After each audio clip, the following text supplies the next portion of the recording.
Hello and welcome to the Sidings.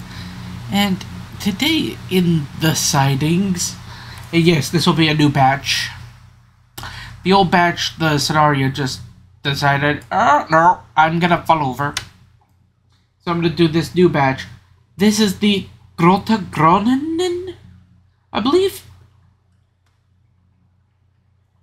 But we get a whole bunch of coaches with these, like, now this looks like it used to be an old brake van of some design, but it was converted for baggage use.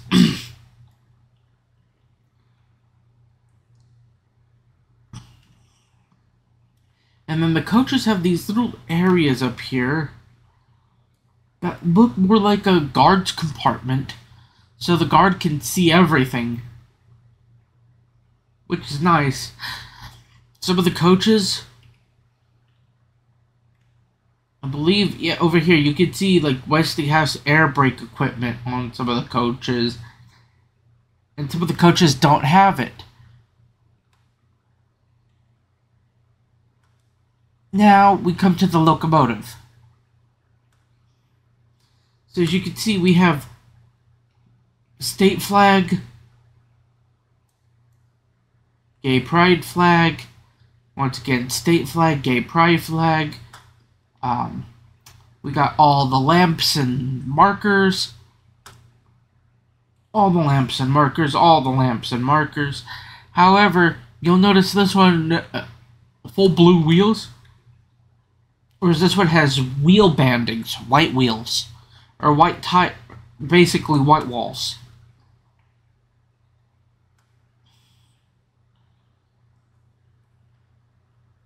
And you got various builder plates, which is nice. I love a lot of the touches. Now, I'm gonna just say this right off the bat. It is a great design. It reminds me a lot of the T-26, although the T-26 is an inside frame locomotive, whereas these are an outside frame locomotive. I'm also going to just say, I love the design of the great big drive wheels. Really looks nice. I like the big domes. I will give it this, though, in terms of a negative. Now, this is not anything to do with the model, or anything to do with the paint on the bottle, but the bright green paint, I'm gonna be blunt, I'm not a fan of bright green.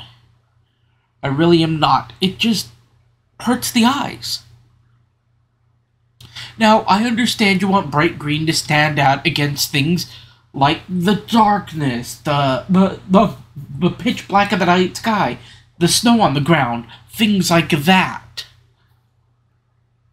And I get that the real ones were painted like this, so they stood out a lot more. They were that bright pop of color, because these engines were, at one point, express engines. And even when bigger and stronger and faster passenger engines came along, these engines still retained their passenger duties.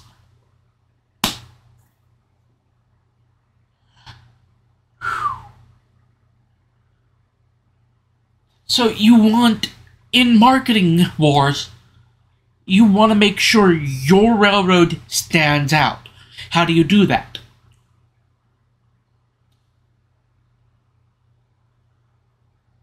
Three ways. One, you have a really good campaign. You're showing people just what they could get with money, what they could get with a poster, what they could get with a... You're using posters. You're showing people that you provide luxury. You're showing people that you are taking them into account, while showing that your competitor, while they can take customers into account too, are never going to meet your level of satisfaction versus what they can offer. Another thing, it's the colors that are going to grab the press's attention. And what do you think's going to grab the press's attention a lot more? grimy, dirty, black, or gray, or dull white. That looks like she's just crawled out of an industrial site, or something that's got bright colors, that's going to attract the eye a lot more. Look at the A4s. They had a ton of bright colors compared to something like the LMS8Fs, which, aside from a few in preservation that wore bright colors, they were primarily black and livery.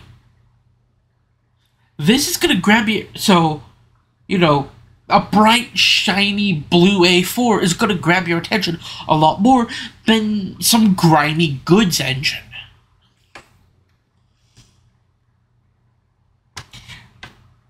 And, yes, I like the color is nice. But I am just not a fan of bright green colors. Or like really, really bright colors. Because they're almost a distraction in a way. People are going to be, you see this thing running around in a bright green color. People are going to be, oh, look at the pretty engine. All of a sudden, Ralph heads are going to be like telling some idiot who's there, snapping pictures, hey, get off the track. And by the time he realizes, hey, I'm in danger, he's already been struck and is either in the ICU or in the hospital with a couple of broken bones, or he's in a nice oak drawer. In other words, he's in a nice oak coffin, dead.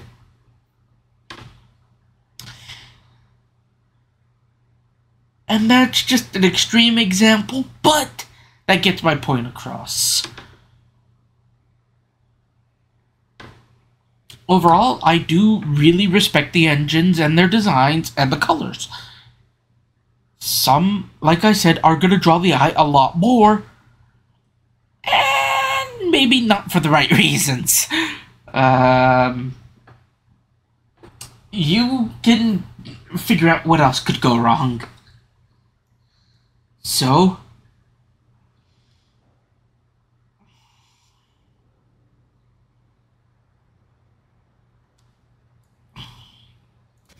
I am gonna take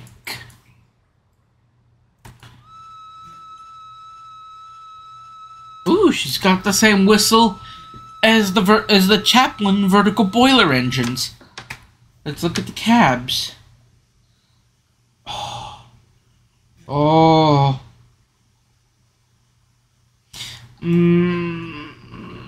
There's all sorts of neat views and stuff. Oh, it's got a reverser lock. Wait.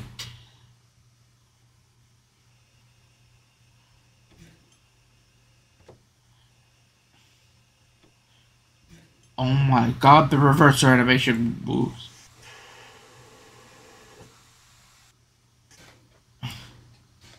The brake animation works.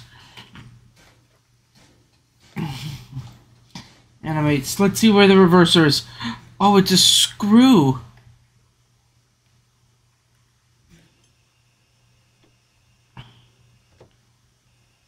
Oh, that is nice. I mean, it doesn't have to go this hard. It's a freeware model. Okay.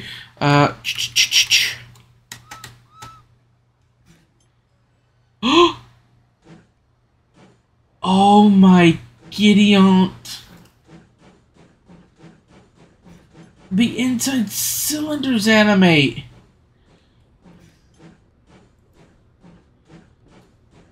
This is what I love. This is free. This is legit freeware. Yet, we're getting a level of detail on it.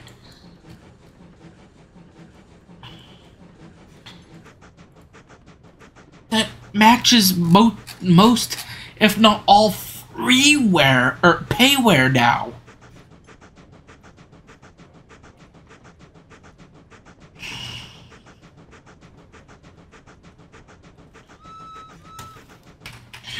Oh, the coaches have views in them. You get to see, like, oh, this is a third class. These are all third class coaches. How can you tell? Bare wooden boards. Yeah, third class, the passengers got the bare minimum. You know, first class was plush. It was very ritzy. You gotta remember, when traveling on a train or going by plane, especially in the 50s and 30s, 40s, 20s, 30s, 40s, 50s, and 60s, or even earlier than that, you know, first class was always for the rich. It was for people who could afford, you know, could pop out a cigarette, light it up. I say there, Gerald, how is the servants over there at the garden? They're just fine, Winifred. Yes, but the missus, she's not too happy having some maid in the kitchen. Oh, it's her domain, she says. Laughs and riches.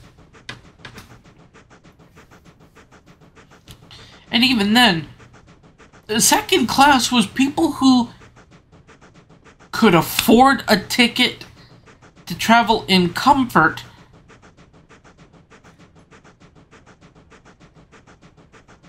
You know, they had the money for the ticket, and they didn't want to splurge and they didn't really fit into the third class, but they didn't really want to splurge the money for the first class.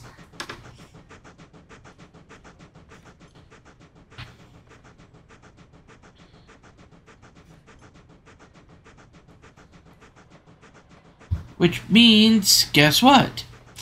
They had, you know, that was how they did things. So, we're just gonna take a journey and we'll see how this goes.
Okay, the coaches do have opening doors, but the vans unfortunately do not. But hey, that's nothing to cry about. I like it. It adds a little more charm to this. Plus, let's say you want to do something funny with these vans, like you're working all over the place. Oh, you could get away with so much. And let's say you want to have a few of these coaches on your own, like, heritage railway. You can. And that was a clap. But you can get away with a lot more with this stuff than you think you can.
It's time for your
I don't know if I've said this before, but if I have, I'm sorry for repeating myself.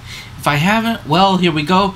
The whistle sounds like that on the Chaplin vertical boiler locomotive. And also, she has the exact same wheel, like, when you throw the engine into reverse. She's got the exact same wheel slip animations going in the opposite direction of travel to what she's doing right now.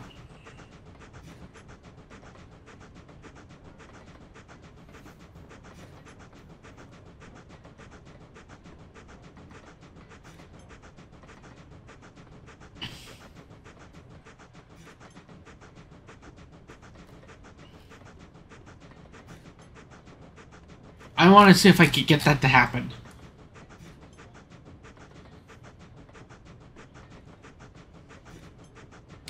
I think it has to happen under 20 miles an hour. I think. It's either under 20 or under 15 it happens.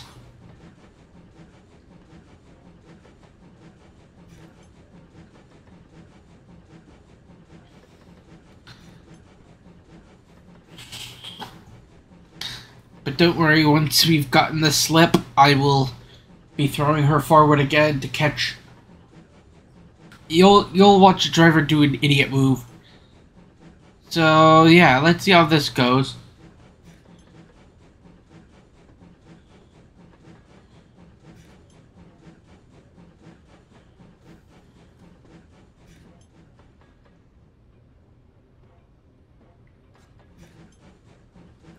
Trying to get the... Come on, wheels. Slip.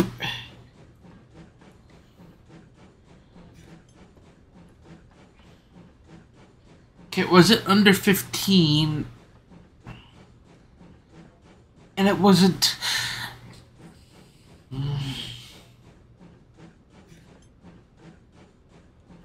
Let's do it, but if I...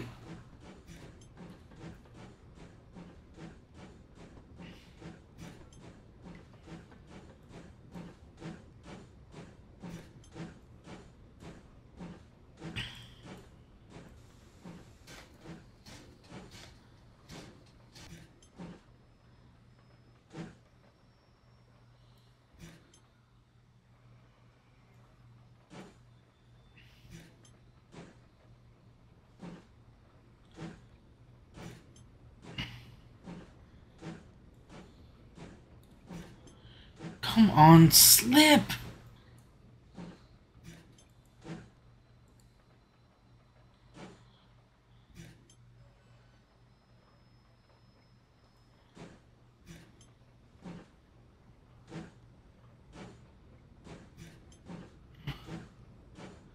Ah, I can't get her to slip. And again, I may have shown off the slipping earlier in the stream. Oh, there's a... Oh, okay.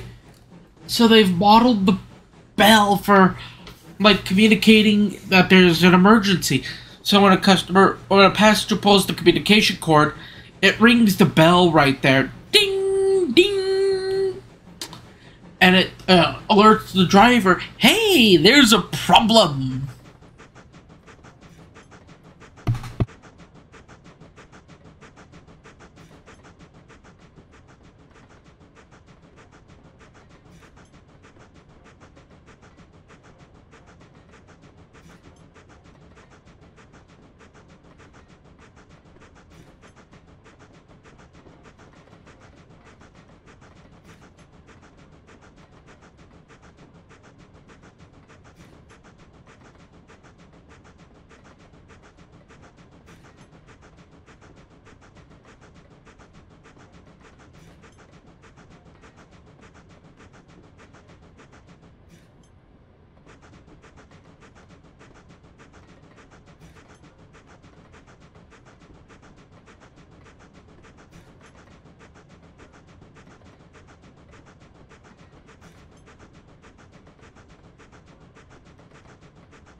Well, what do I think of the engines?